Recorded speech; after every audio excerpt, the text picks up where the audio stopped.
Hey, what's up guys? Shadai Perez here, and today we're talking about exposure in photography and cinematography.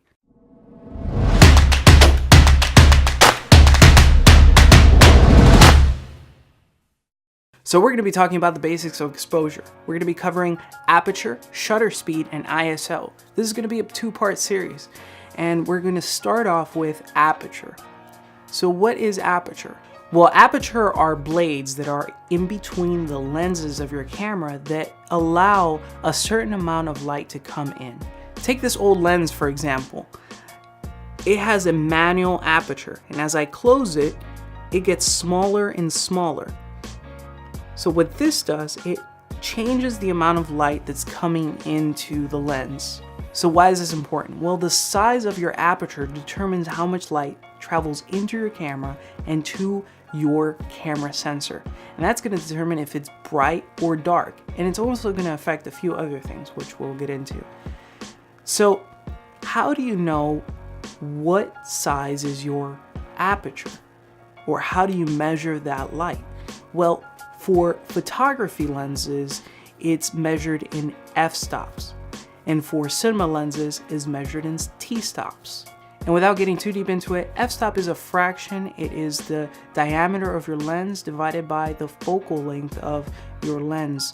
And t-stop is a more exact measurement because it's a fraction for f-stop. There is a little room for error, or it's not going to be as precise as t-stops. So this is why you'll see lenses in the future as you get more into photography or filmmaking that the f-stop lets in maybe a little bit more light than the other lens being the same f-stop.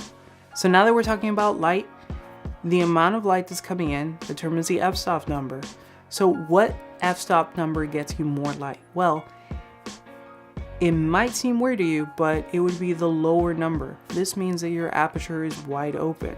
The lower the number, the more open the aperture will be, and the more light comes in.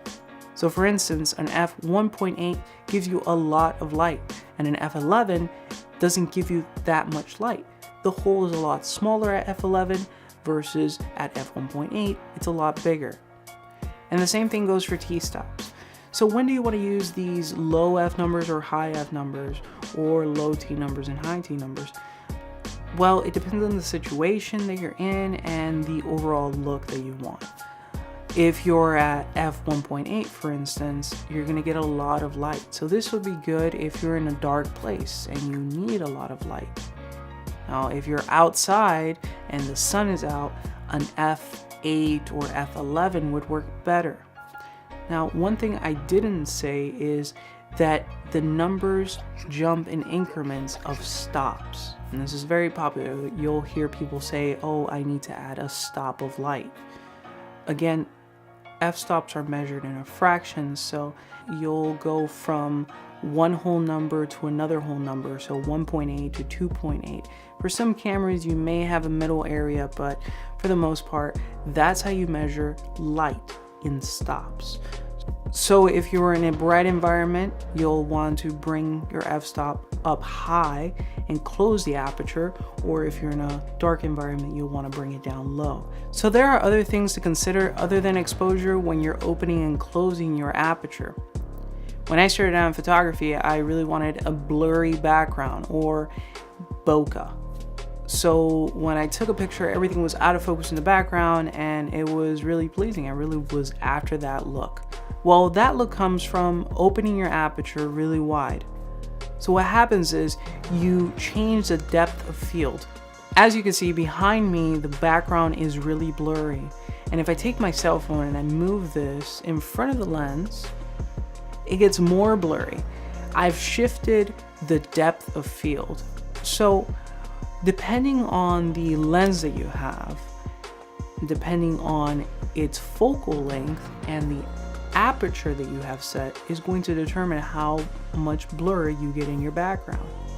When you open your aperture all the way, you narrow the depth of field, so you get more of a shallow depth of field, so that the things behind your depth of field, your field of focus, which would be me right now, is blurry. If you close your f-stop to, let's say, an f8 or an f11 or just a higher f-stop, so everything behind you or behind your subject will be in focus. And this may work for what you're trying to do or it may not. Also, another thing to take in consideration is the type of lens that you're using. If you use a wide angle lens, then this is going to affect the amount of blur that you get in the background. And this is because your field of view is so wide. Now, with a telephoto lens or a zoom lens or a prime lens, and if you guys don't know what these are, leave a comment in the section below and I'll help you guys out.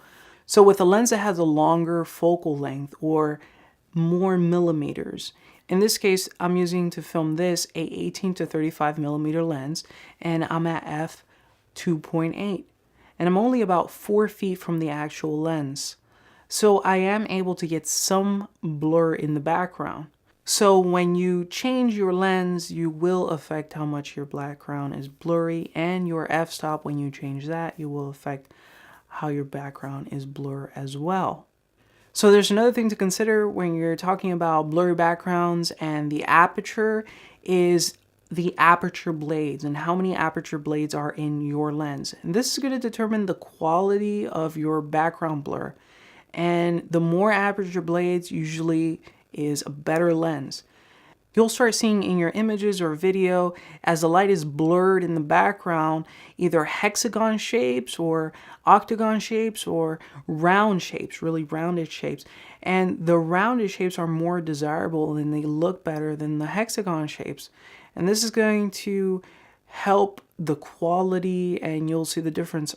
It all depends on the look that you're going for, but usually the rounder it is, the better it is. So I hope this helps you guys in learning a little bit about aperture and exposure and how it affects your video and photography. I'm going to be covering the next two topics in the second video, and that's going to be about shutter speed and ISO and how that works in conjunction with your aperture. So if you guys like the video, please subscribe, hit the like button, leave me some comments below on anything else you guys might want to see, and I'll catch you guys on the next video. Take care.